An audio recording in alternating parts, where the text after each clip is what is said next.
Hi everyone, welcome to the session on signals and systems. In the last class we completed the concept of the sampling theorem. So based on the sampling theorem concept, we are going to define two important terms which are your Nyquist rate and Nyquist interval. So to define this Nyquist rate and Nyquist interval, so Nyquist rate is denoted by Fs, the Nyquist interval is denoted by Ts. Nyquist rate is measured in terms of the edges, whereas the Nyquist rate is measured in terms of the seconds. So to define this Nyquist rate and Nyquist interval, so one should know the what is oversampling and what is undersampling. To define what is oversampling and what is undersampling, so let us first understand the sampling theorem. So what is the sampling theorem? Sampling theorem is nothing but, so this is your sample signal which can be obtained so by multiplying the message signal or the informational signal by the unit impulse signal, which is the periodic impulse signal, which is your P of t. This is your sampled signal.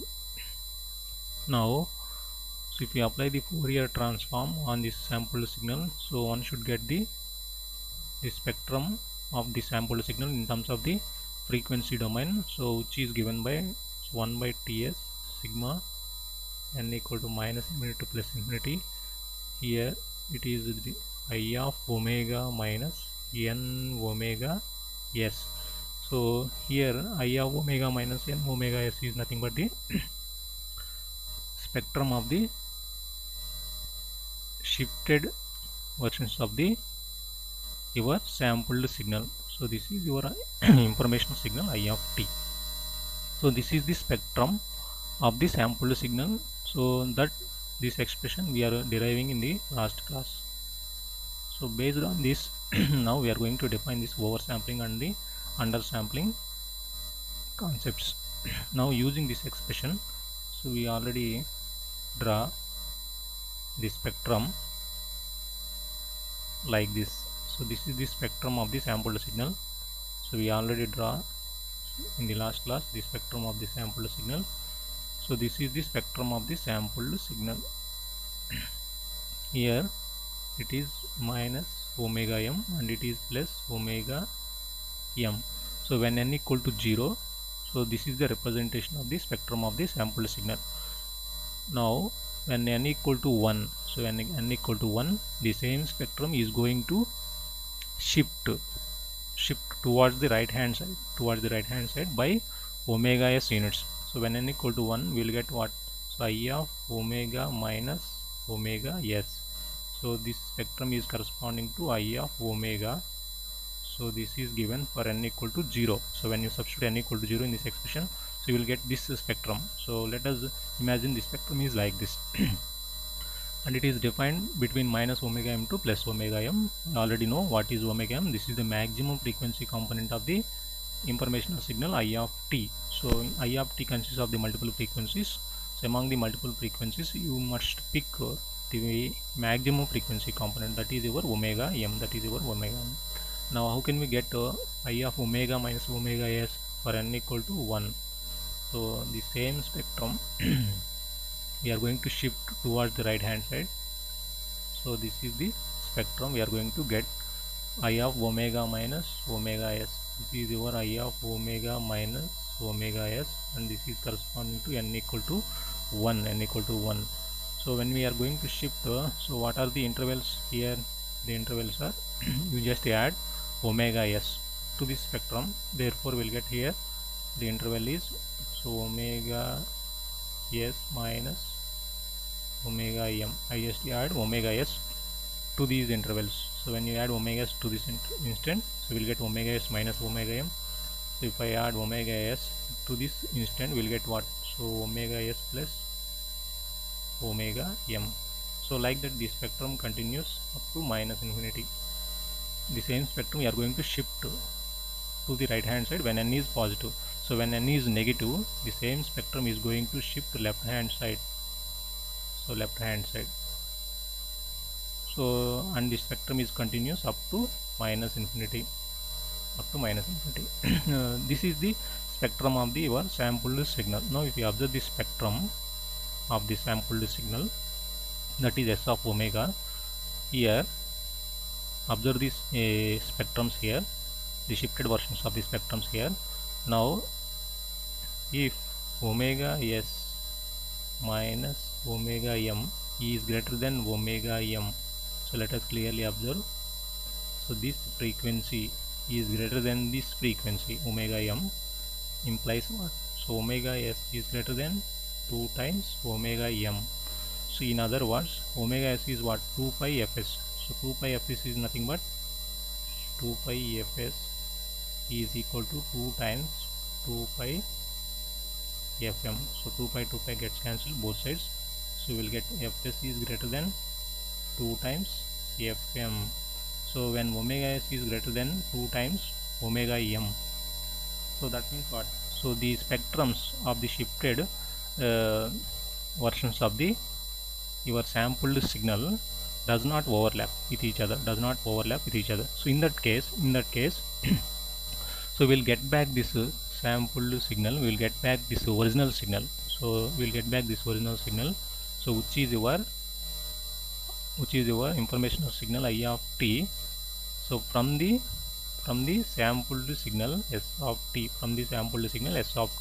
so we'll get back this original signal from the sampled signal. So under what condition? So under omega s is greater than 2 times omega m. So when omega s is greater than 2 times omega m, so there is no overlapping. So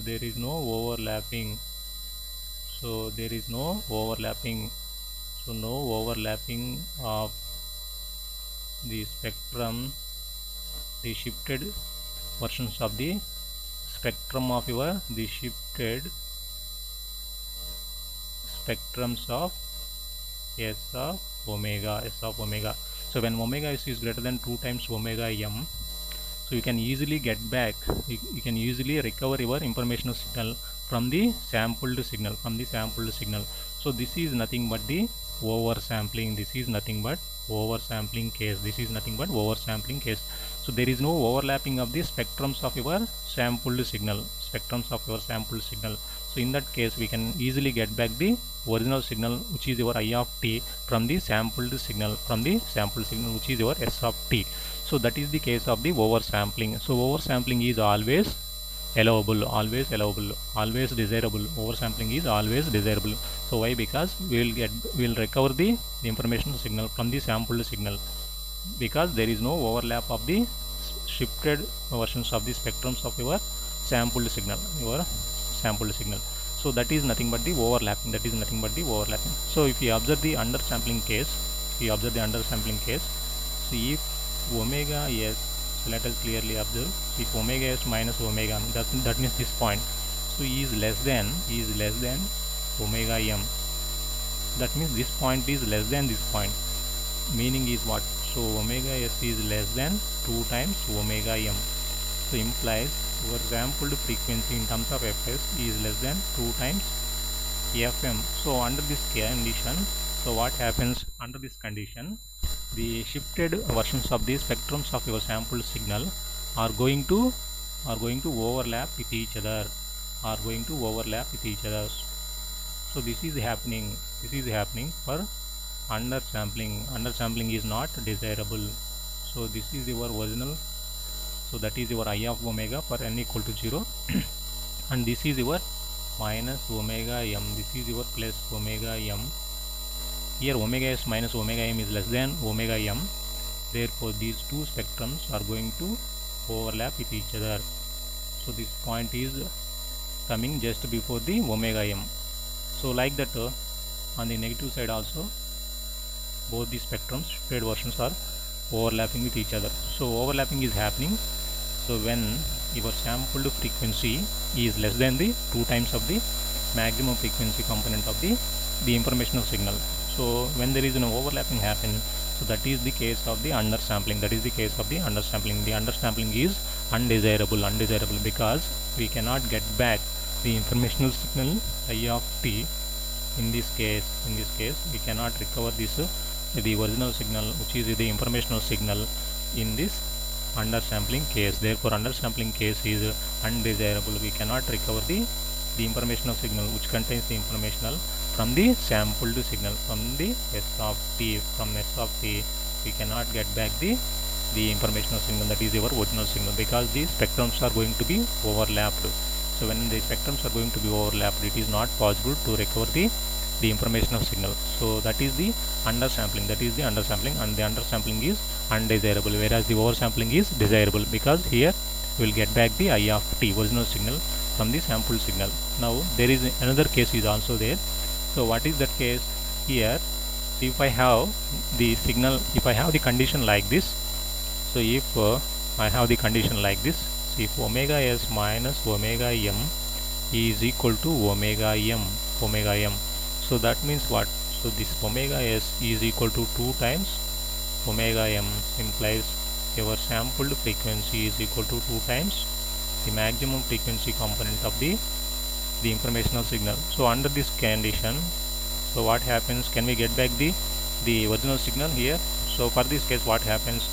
So the spectrums of the sampled signal, that is your S of omega, are just touching with each other, So like that we will get the spectrums, so of the sampled signal. Like that we will get the spectrums of the sampled signal. So in this case, the spectrums of the sampled signal S of omega are just touching each other. So in this case also we will get back the I of t, from the sample signal, this f of s, so what we call as the Nyquist rate, this f of s, what we call as the Nyquist rate. So the Nyquist rate f of fs is equal to 2 times the maximum frequency component of the message signal. So if you want to find out the Nyquist rate, you should know first you should know the maximum frequency component of the I of t, your information of signal. So the Nyquist rate is nothing but the 2 times of the maximum frequency component of the informational signal. To calculate the Nyquist rate, here you should know the maximum frequency component of the informational signal. Now coming to the Nyquist interval. So the Nyquist interval is denoted by Ts. So here Ts is what? So Ts is 1 by Fs, that is equal to 1 by 2 times Fm, that is your Nyquist interval. So the Nyquist interval is nothing but the Ts, denoted by Ts. Ts is equal to 1 by Fs. So here 1 by Fs is equal to 1 by 2 Fm. So to calculate the Nyquist interval, so one should know the maximum frequency component of the informational signal, So this is about the Nyquist rate and Nyquist interval. So once again I will repeat the concept of the Nyquist rate and Nyquist interval. So to know the Nyquist rate and Nyquist interval concepts, one should know the sampling theorem. So one should understand the sampling theorem. So sampling theorem states that, so any signal, so if you consider any signal I of t, so any signal is expressed in terms of its sampled signal, that is your S of t. So to get back this I of t from the sampled signal, so one must satisfy this condition, omega s is greater than or equal to 2 times omega m. So under this condition only we will get back the original signal from the sampled signal. This is about the sampling theorem. So based on the sampling theorem, I am going to based on this condition, which is the condition of the sampling theorem, so I am going to define 2 important concepts, which is overlapping. Another one is the oversampling and undersampling. So in the case of oversampling, we can easily recover the original signal. Therefore the oversampling case is desirable case for any system. So when it comes to the undersampling, we cannot get back the information of signal, because the samples are going to be overlapped in this undersampling.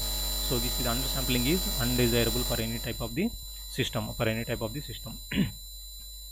So this is about the oversampling and the undersampling. So based on the oversampling and undersampling, so I consider 2 cases here. This is case 1. Case 1 represents the oversampling. This is case 2, which represents the undersampling. So in addition to case 1 and case 2, there is one more case is there. So this case, so based on this case, so we are going to define this Nyquist rate. So the Nyquist rate is equal to Fs, that is equal to 2 times of the maximum frequency component of the informational signal. So and the Nyquist interval is nothing but it is the reciprocal of the sampling frequency. So that is 1 by fs, that is equal to 2 times 1 by 2 times so fm. So this is your Nyquist interval. So to understand this Nyquist rate and the Nyquist interval, so you just consider the example. Just consider the example like this. So find the Nyquist rate. So to understand the Nyquist rate and the Nyquist interval, so you just consider this example. So in this example, so find the Nyquist rate, so which is Nyquist rate and Nyquist interval. So Nyquist interval for the following signal. So signal is given to you for the following signal. So this is the informational signal given to you. So just consider I of t equal to, so which is, let us consider this is cos 100 pi t. So it is a compositive signal, cos 100 pi t plus 2 times sin 200 pi t. So you just consider the informational signal like this. So this is the informational signal given to you which carries the information. Now I want to find out the Nyquist rate and the Nyquist interval. So what is your Nyquist rate? So your Nyquist rate is fs, so which is 2 times of the maximum frequency component of the informational signal. So here fm is the maximum frequency component of your I of t. Now what is the Nyquist interval? So it is denoted by ts. Ts is what? So 1 by fs, so 1 by 2 times so fm. So to calculate the Nyquist rate or and the Nyquist interval, one should know the maximum frequency component of your the informational signal. So for that you just calculate the maximum frequency component of your informational signal. So you just write your the signals are like this. It is a compositive signal, so it is like this: x1 of t plus x2 of t. Here x1 of t is equal to what? Cos 100 pi t, and another signal x2 of t is what? So it is nothing but sin 200 pi t. So like that I can consider these signals. Now so using the standard notation you compare. So what is your omega 1 here? So this signal frequency is what? Let us consider it is omega 1. So omega 1 is what? So 100 pi. So implies, so omega 1 is what? 2 pi f1. So from this what? 100 pi. So implies, so f1 is what? So f1 is 50 Hz. So that is the frequency component, first frequency component. Now what is the second frequency component? So for this signal let us consider the second frequency component is omega 2. So when you compare this with the standard notation, so we will get omega 2 is 200 pi. So what is omega 2? So it is 2 pi f2, which is equal to 200 into pi. So implies, so what is f2? So f2 is nothing but 100. Now among the f1 and f2, so what is the maximum frequency component? So your f2 is the maximum frequency component, so which is Hz. Now here fm is what? Fm is the maximum frequency component of your informational signal. So here we have the multiple frequencies. This informational signal consists of the multiple frequencies. So among the multiple frequencies, the maximum frequency component is 100 Hz. Therefore your fm is 100 Hz. Now what is your Nyquist rate? So Nyquist rate is fs, which is 2 times fm. Here fm is 100, so the Nyquist rate is equal to 200 Hz.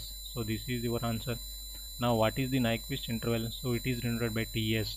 So ts is 1 by fs, so 1 by 2 into fm. So 1 by 2 into, what is the maximum frequency component? It is 100, so 1 by 200. So 1 by 200 is nothing but your seconds, is nothing but your Nyquist interval. So this is about the problem, how we are going to find out the Nyquist rate and Nyquist interval for the given the informational signal. So the information signal is given to you. So the only thing is to calculate the Nyquist rate and Nyquist interval, you must know the maximum frequency component of your the informational signal. So we have to calculate the maximum frequency component, so which is denoted by fm. So to calculate fm, so you just consider the procedure like this, and you have to find the maximum frequency component out of the multiple frequencies. here I can get 100 Hz is the maximum frequency component. So based on that, I just find the Nyquist rate and I just find the Nyquist interval using the formulas. So this is the procedure how we are going to solve the problem based on the Nyquist rate and the Nyquist interval. So this is all about this class. See you in the next class.